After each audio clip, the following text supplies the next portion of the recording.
Today we're going to make some more ionic compounds, but we're going to start adding in our transition elements.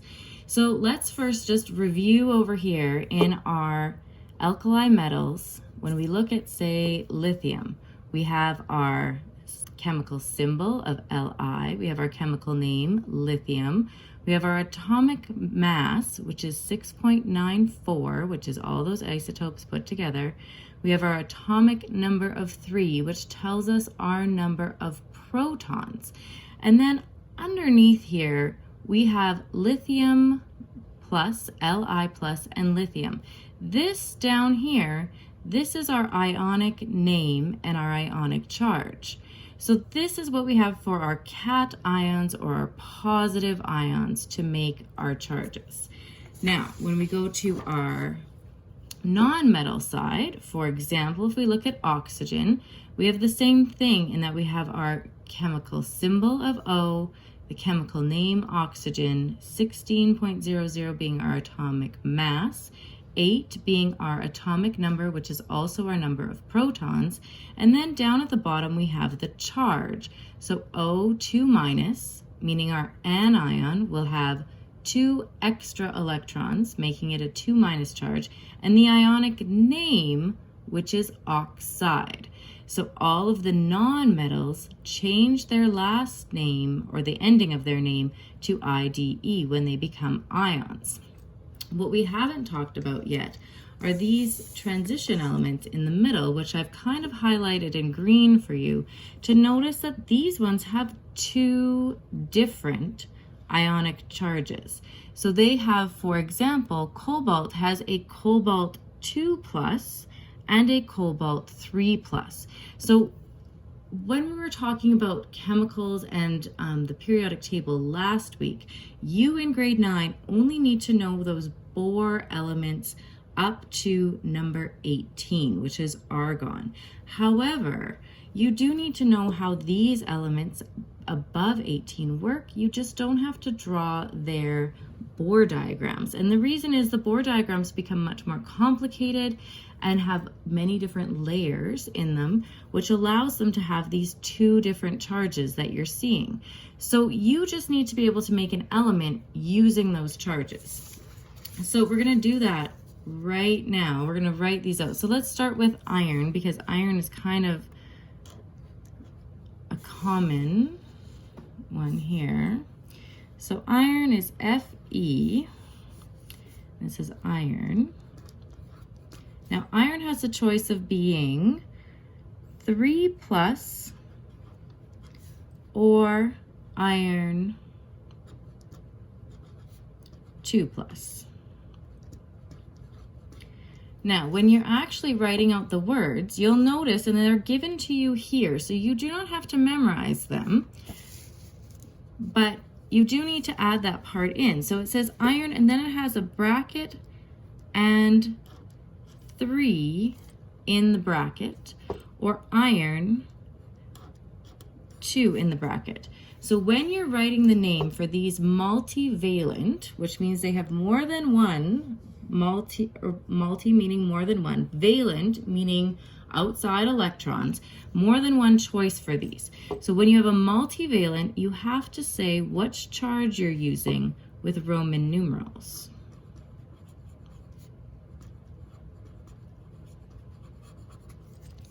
So these Roman numerals indicate the charge of the cation. It's really important that you know that it's for the cation only. It doesn't actually give you the charge for the anion.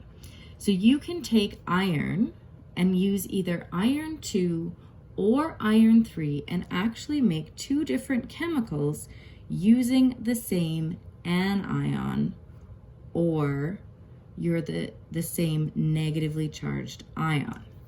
So if I took oxygen, for example, oxygen has a charge of 2 minus, and when it's oxygen 2 minus, from our periodic table up here, we change its name to oxide. So if we were to use iron 3 and oxide, or iron 2 and oxide, we would get two different chemicals. So I'm going to write those down here. So iron 3 and O2 minus, which is oxide. You're going to use that same cross down method that we did last week. So you're going to cross down the charges. And when you do that, you're going to lose the positive and negative, but keep the numbers.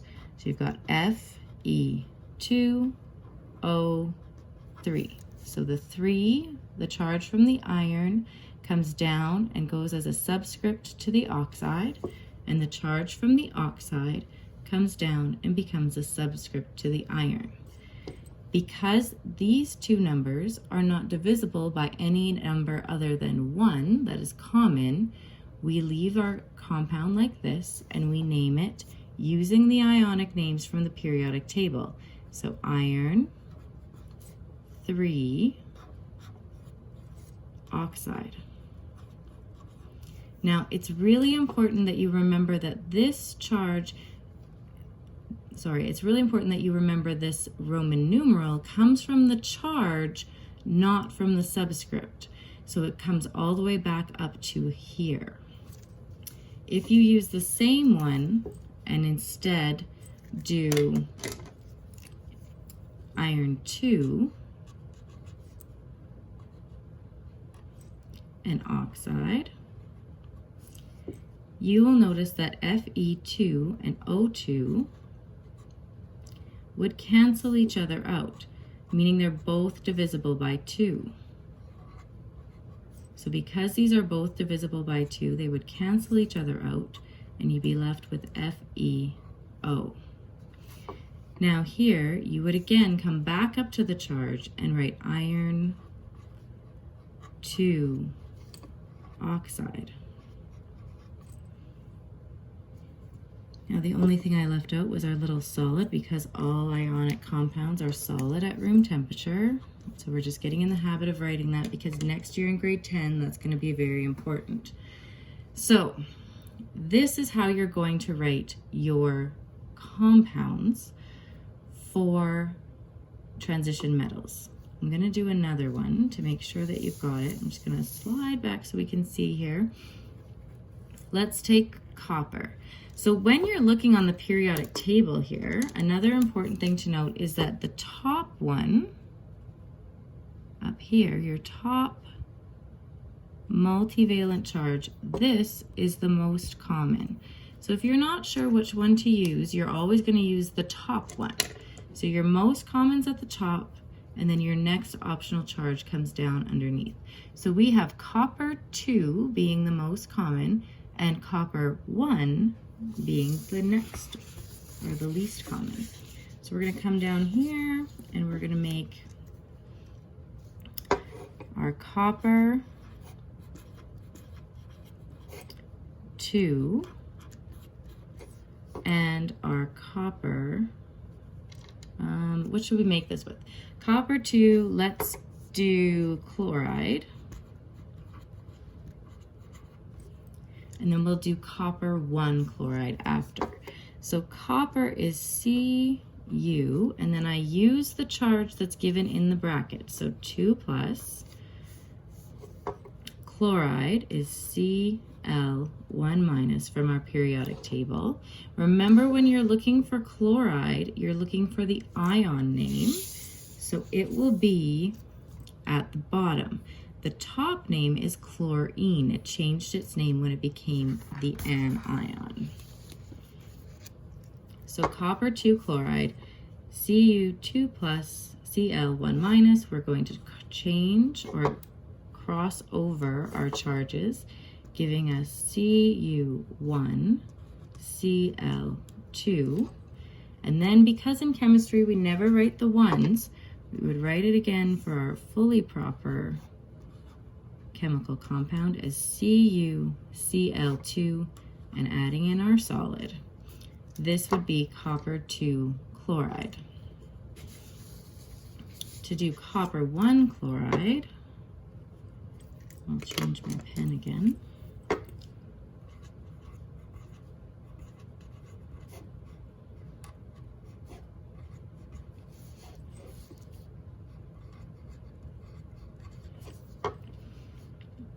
copper 1 chloride goes Cu1 plus Cl1 minus. Now again here, this situation is exactly the same as our iron 2 situation here, where we had iron 2 oxide and both of our charges canceled out. Same thing for the copper 1 and chloride, because both are 1s, they cancel out. If you want to write the intermediate step, you're always welcome to do that, but because they're both 1s, we would take them both out when we were writing our proper compound and put our solid beside it. So this would be copper 1 chloride.